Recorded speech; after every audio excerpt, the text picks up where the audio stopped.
आज गुरुपौर्णिमा.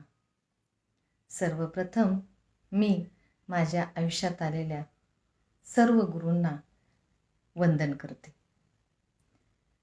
गुरुर ब्रह्मा गुरुर्विष्णू गुरुर्देव महेश्वरा गुरुर साक्षात परब्रह्म तस्मै श्री गुरुवे नमः. गुरु या शब्दामध्येच आपल्याला मिळणारे ज्ञान, मार्गदर्शन आणि सतत त्यांचा कृपेचा हात आपल्या पाठीशी असल्याची जाणीव होते. आषाढ महिन्यात येणाऱ्या या पौर्णिमेला गुरुपौर्णिमा म्हणतात. तसेच याला व्यास पौर्णिमा असेही म्हणतात. व्यास ऋषींनी अलौकिक आणि भव्य असा पूर्ण जगातील मोठा ग्रंथ महाभारत लिहिला, हे आपल्याला ज्ञातच आहे. गुरु म्हणजे मार्गदर्शन आणि पौर्णिमा म्हणजे प्रकाश. आपल्याला योग्य ते मार्गदर्शन करून प्रकाशाकडे नेणारे आपल्या आयुष्यात जे जे येतात ते सर्व आपले गुरु होतात. अशा सर्व व्यक्तींना, आपल्या आयुष्यातील सर्व गुरूंना आपण या दिवशी नमन करतो, त्यांचे आशीर्वाद घेतो. आपल्या आयुष्यातील पहिला गुरु असतो आपली आई. आपली आई आपल्याला बोलायला शिकवते. पूर्ण जगामध्ये आपल्याला उभं राहण्यासाठी एक सक्षम असा नागरिक बनवते. आपले वडीलही आपलं पालनपोषण करतात. म्हणून पहिले गुरु हे आपले आई वडील असतात.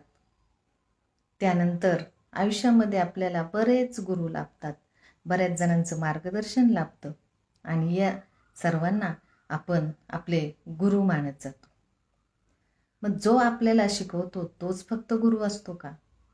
नाही. आपण ज्या ज्या व्यक्तीकडनं काही शिकलो ते सर्व आपल्या आयुष्यात आपल्याला लाभलेले गुरु असतात. गुरु हा वयाने आपल्यापेक्षा मोठाच असतो असं काही नाही. आपल्यापेक्षा लहान व्यक्तीसुद्धा आपल्याला आयुष्यामध्ये बरेच काही शिकवून जाते. आपल्यापेक्षा लहान असणारी मुलांना बऱ्याचशा कला अवगत असतात, ज्या कला आपल्याला अवगत नसतात. आपण त्यांच्याकडून शिकतो. मग हे लहान मूल आपला गुरु झाले की नाही? म्हणून जी व्यक्ती आपल्याला कोणतीही गोष्ट शिकवेल त्या गोष्टीचं आपण अनुकरण करतो, म्हणजे तो आपला गुरु झाला.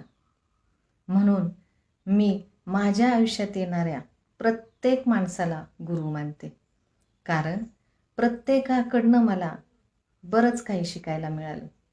प्रत्येकाकडनं मला नवीन काहीतरी शिकायला मिळालं, आत्मसात करायला मिळालं. म्हणून माझ्या आयुष्यात आलेल्या सर्वांना मनपूर्वक माझे वंदन. आपण आपल्या आयुष्यामध्ये फक्त आपल्याला चांगलं शिकवलं त्यांनाच गुरु मानतो का? आपला साधारण विचार करण्याची पद्धत अशीच असते. परंतु एखादी व्यक्ती आपल्याशी वाईट वागली, वाईट बोलली, तर त्यातून आपण यानंतर त्याच्याशी कसं वागावं किंवा कोणाशी कसं वागावं हे आपण ठरवतो. म्हणजे एखाद्याने वाईट आपल्याशी वागलं तर आपण त्यातून चांगलं वागायला शिकलो, त्याच्याशी चांगलं वर्तन करायला शिकलो. हे सुद्धा आपल्याला त्याने दिलेली शिकवण आहे. म्हणून फक्त चांगले अनुभव असणाऱ्या लोकांनाच आपण गुरु मानता कामा नये. तर आपल्याला वेळोवेळी आपल्याला मार्गदर्शन तर केलंच, परंतु असे काही वाईट प्रसंग आपल्या आयुष्यात आणून आपल्याला त्यातून बाहेर निघण्याची कला ज्यांनी दाखवून दिली त्या सर्वांना आपण गुरु मानलं पाहिजे. आपण कितीतरी गुरु शिष्यांच्या जोड्या पाहिलेल्या आहेत. अर्जुन द्रोणाचार्य आहेत, कृष्ण अर्जुन आहे, एकलव्य द्रोणाचार्य आहे, हनुमान आणि राम आहेत.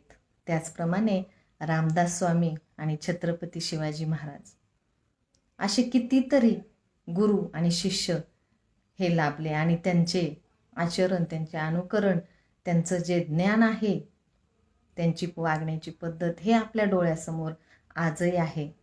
आणि म्हणून आजच्या या दिवशी आपण आपल्या गुरूंना आदरपूर्वक नमन करून आपण त्यांचे आशीर्वाद घेतले पाहिजेत.